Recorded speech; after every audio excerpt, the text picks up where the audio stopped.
या नाम संकीर्तनाच्या भगवंताच्या नामस्मरणात भगवंतालाच इथं यावं लागलं, अशी पंढरी इथं आपण उभी केला आणि मलाही त्याचा सहवास मिळाला, मलाही त्याचा आनंद मिळाला. म्हणून मी पहिल्यांदा आपलं मी मनस्वी कौतुक, शुभेच्छा आणि आदर करतो. आता याचबरोबर मला एक दोन गोष्टीवर आपल्याशी मत मांडायचं आहे आणि ते तुम्ही समजून घ्यायचं आहे. आपल्याला मी जे सांगणार आहे तुम्हाला ते नित्य यज्ञाच्या बाबतीत दोन महत्त्वाच्या गोष्टी सांगणार आहे. ते सांगत असताना पहिल्यांदा एक गोष्ट अधोरेखित करतो. संत ज्ञानोबा माऊलीने यज्ञाचं महत्त्व सांगत असताना तै नित्य याग सहिते सृजिले भूता समजते.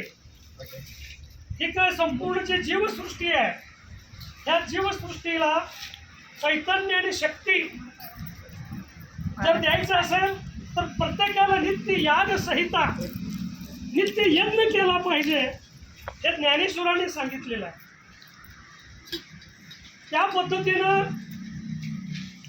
एक महत्वाचं संसारात राहून सुद्धा त्यांनी सांगितलं आहे, यज्ञ दान तपक कर्म न त्याज्यवे. यज्ञ दान तपक कर्म या त्याज्य करण्यासारख्या गोष्टी नाही आहेत. आणि म्हणून मी तुम्हाला पहिल्यांदा यज्ञाचं महत्व सांगताना या दोन ओळी, दोन वचन संतांची सांगितलेली आहे. तो यज्ञ कसा आहे, सूर्योदय आणि सूर्यास्ताला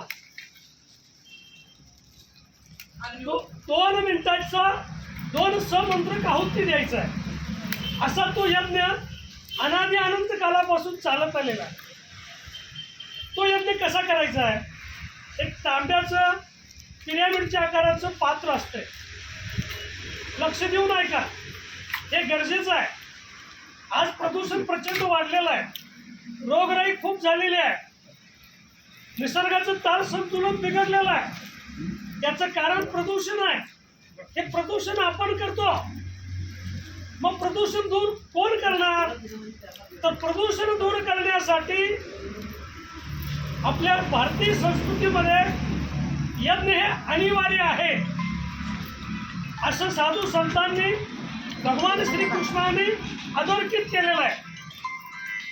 भगवान श्रीकृष्णाने तर सांगितलं, यज्ञाचं महत्व सांगत असताना, यज्ञार्थ कर्मण्यन्यत्र लोकयं कर्म बंधन तदर्थ कर्म कौंतेय मुक्त संग समाचार. म्हणजे प्रत्येक मानवाला यज्ञ, नित्य यज्ञ करणं गरजेचं आहे. आता हा यज्ञ कसा करायचा, सूर्योदयाच्या आणि सूर्यास्ताच्या अगोदर 5 मिनिट लक्ष द्या बरं काय, 2च मिनिटात. सूर्योदय आणि सूर्यास्ताच्या अगोदर 5 मिनिट आपल्या घरात कोणी एका व्यक्तीनं त्या यज्ञ पात्रामध्ये गायींच्या गोवऱ्या व्यवस्थित मांडून घ्या. त्यात गायीचं तूप किंवा शुद्ध कापूर टाकून प्रज्वलित करा. अग्निकुंड प्रज्वलित झाल्यानंतर 2 चिमट अक्षत तांदूळ घ्या, अखंड तांदूळ. 2 थेंब गायीचं तूप कालवा त्याच्यात, त्याचे 2 भाग करा आणि बरोबर सूर्योदयाला पहिला समंत्रक आहुती द्यायची आहे त्या अग्नीला. सूर्याय स्वाहा सूर्याय इदं नमः प्रजापतये स्वाहा प्रजापतये इदं नमः. अशा 2 समंत्रक आहुती आपल्या घरात प्रत्येकाने हे दिलंच पाहिजे. आज काळाची ती फार मोठी गरज आहे. तद्वत सूर्यास्ताला सकाळी केलेलं अग्निहोत्रातलं पात्रातलं भस्म हे 12 तास त्यात राहतंय. सूर्यास्ताच्या अगोदर 5 मिनिट ते भस्म बाजूला करा. परत 5 मिनिट अगोदर गाईच्या गोवऱ्या व्यवस्थित रचून घ्या त्या पात्रात. परत गाईचं तूप किंवा शुद्ध कापूर टाकून ते प्रज्वलित करा. अग्निकुंड प्रज्वलित झाला, माऊले होतोय की अग्निकुंड प्रज्वलित झाला की बरोबर सूर्यास्ताला 2 चिमट तूप तांदळाची सकाळची सांगितली केव्हाची तीच पद्धत अक्षत तांदूळ 2 थेंब गाईचं तूप त्याचे 2 भाग बरोबर सूर्यास्ताची वेळ आहे. आता मंत्र वेगळा आहे. अग्नये स्वाहा अग्नये इदं न मम प्रजापतये स्वाहा प्रजापतये इदं न मम. हे 2 सहमंत्र का होती.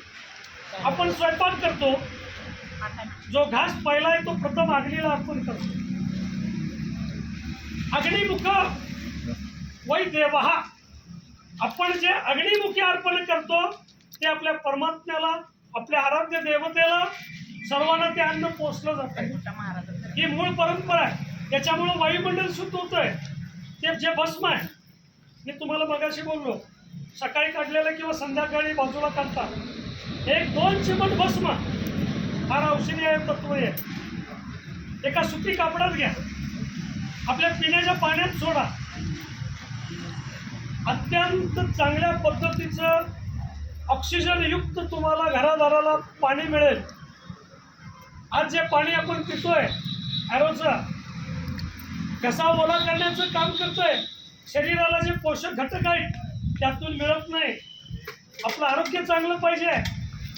आपल्या आरोग्यासाठी, आपल्या कुटुंबाच्या आरोग्यासाठी हे भस्माचं पाणी फार आरोग्यदायी आहे. अशा पद्धतीनं ही अनादी अनंत कालापासून चालत आलेली उपासना, आपलं वायुमंडल शुद्ध राहत आहे, आरोग्य चांगलं राहत आहे. ही उपासना आपण सर्वांनी करावी. तुम्हाला काय अडचण असेल, शंका असेल तर तुम्ही मला विचारा. अग्निहोत्राचं टायमिंग जे आहे सूर्योदय सूर्यास्ताचं, ते विश्व अग्निहोत्र या ॲपवरती गेला की तुम्हाला ते अचूक मिळतं आहे. काय अडचण असेल, शंका तर तुम्हाला आमच्या माऊली सांगतील. ठीक आहे, धन्यवाद.